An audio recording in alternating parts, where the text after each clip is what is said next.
visions through my dreams, seeing myself swimming in the universe.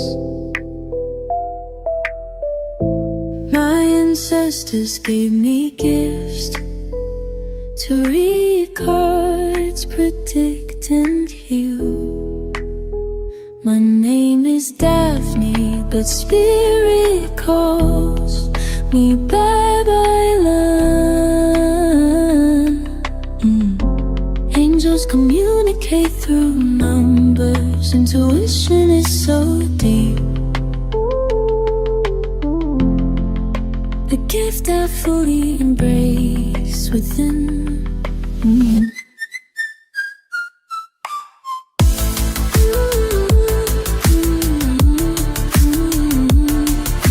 Hi everyone! Welcome po sa inyong almost personal reading.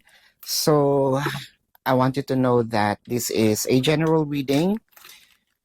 Pwede po kayong mag-resonate sa buong reading na ito or baka konti lang, no? Take what's only yours. I also want you to know that this is a timeless reading. So, kung kailan nyo po ito mapanood, the message is meant to find you. Tingnan natin no yung mga nangyayari sa paligid. But before anything else, shout out po kay Miss Emily Valeroso ng taga Malabon, Jojeline Vizcara ng Dasma, and Mitch of Riyadh. Ingat po kayo sa Riyadh, no? So, tignan natin ha. Magsimula na tayo ng... Ay, by the way, kung gusto nyo magpa-shout out sa comment section, pakitype po ang inyong name at kung taga saan kayo, no? Shout out natin kayo. So, you have the Enchantress, the Void, and the Seven of Pentacles. So, medyo naiinip tayo sa sabihin nating manifestations natin. Marami tayong gustong mangyari. And since this is a romance reading, kaya kayo nandito, so more of i-focus natin sa romance, no? Pero syempre, pwede rin itong manifestations nyo ng new opportunities. It could also be bagong trabaho. It could be monetary, no? Manalo kung saan, or promotions para medyo lumaki din ang sahod, no? Pero like what I said, since more on romantic reading tayo, siguro inaantay natin na magkaroon tayo ng anak, no? With the Void. Nagmamanifest din tayo na mapunta itong ating relationship into something more, sabihin nating something na cohabitation, proposal, marriage, no?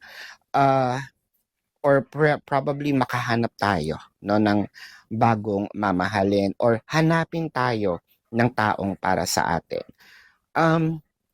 Medyo natatagalan lang tayo, no, dito sa manifestations na ito. So nandito din, pumapasok dito yung pagiging, siguro naiinip tayo, no? With the Queen of Swords, the Lovers, sabihin natin dito na you still believe in love, no? Hindi naman yun maaalis sa atin. There may be some failures, no, with our past, failures with the connection, or probably failures, ups and downs, no, with our current person. Pero nandun yung hope na tables will turn, things will turn around into something greater, things will turn around into something more, yung para sa atin, no? Yung parang yung ninanais ko, yung dream ko, yun lang naman ang gusto ko, no? Wala na akong ibang hinihiling pa kundi matupad yung aking vision dito sa relationship na ito. Kasi naniniwala ka Six of Swords and the Ace of Wands. Naniniwala ka na you already met the person for you, or naniniwala ka na meron tao, no, na para sa'yo. Siguro nawala lang yung passion, no? If you have the current person with you, baka feeling mo kasi nanlamig si person sa atin, or tayo mismo nanlalamig na kasi hindi tayo naniniwala, or sabihin nating kumukonte, parang nauubusan, nawawala. yung paniniwala natin. But we keep on going. We keep on manifesting. Uy, masama yun ha when it comes to the manifestations. Iba yung sinasabi ng utak, iba yung sinasabi ng puso. When it comes to manifestation, siguro gagawa tayo ng ng ibang video diyan. But to have a glimpse of it, dapat kasi aligned yung puso sa isip, no? Hindi pwedeng yung isip mo sinasabi, ito yung gusto kong mangyari, and then yung puso mo kinakabahan kasi uncertain ka, baka hindi magkatotoo. So doon pa lang may pagtatalo na. Manifestations of ito yung gusto kong mangyari, pero parang feeling ko hindi mangyayari, nagka-clash na sila.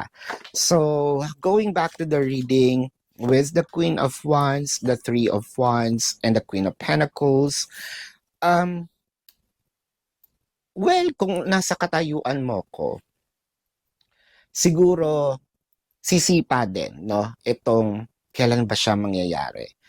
The mere fact kasi na tinatanong natin kung kailan mangyayari, the mere fact na ina-announce din natin kay universe na wala pa siya sa atin, no? So, parang sabi ni universe, kasi the universe doesn't know if that is makakabuti or makakasama. What is the dominant energy? Yun ibibigay niya. So, the dominant energy here is more of kailan ito mangyayari. So, wala pa sa kanya. Ibibigay pa natin yung wala pa sa kanya. Ibibigay pa natin yung more of waiting. I think that you already talked to your person as well about your plans. Inaantay lang natin yung respond nila. No? For a few numbers of you, baka kasi naubos din or nawala ang communication ninyo or talagang meron panlalamig, inaantay mo lang din itong reconciliation. With the Three of Wands, the Chariot, and the Crown of Wands. Baka kasi nasa malayong lugar din si person, inaantay mo yung pagbabalik niya or pagbabalikan ninyong dalawa. There's something about balik, no, dito with the Crown of Wands. Clarified with, the Star and the World card. Parang sinabi dito ng universe, alam mo, if I can only interpret this into words, but of course, that is energy, which I feel like I cannot describe it verbal. Yung per word, no? Pero, yung gist of it, ikaw lang din yung nagpapatagal ng manifestations na ito. Kasi, although kahit parating na siya, yun nga yung sinasabi ko kanina, yung pushback ng emotions natin, yung pushback ng yung doubts and fears, malaking factor yan no? Because the law of attraction is not just about what you think, but this is also how you feel, how you vibe, no? So with the Star, parang sinasabi dito, although, no, kasi ang good emotion, mas malakas ang hatak niyan kaysa sa negative. So parang tumatagal lang, it's because of you. Pero things might turn around, siguro because of paalis na rin ang Mercury retrograde or probably nandito na tayo, no, sa Jupiter na. Is it Jupiter, Neptune? Jupiter, I think. More of, nandito na tayo doon sa tapos na yung miscommunication. So yung direct communication natin towards our manifestations are already here because tapos na yung Mercury retrograde like what I mentioned. So mas ma-feel natin ngayon, no, yung bilis na manifestations, which is either again pagkakaayos ninyong dalawa, pag-meet ninyo, pagiging kayo ninyo, no, in all aspects of your romantic life. So, this is your reading. Bago yan, kung gusto nyo again to ma-shout out, let me know sa comment section ang name and location. And also, kung kayo nakaka-resonate, let me know sa comment section as well. Ito po yung inyong reading. Kung kayo po yung merong mga questions, no? Sa description box ng video na ito, there is a link. Click the link, you will be routed to my website. Nandun po yung name, number, QR code, amount per questions.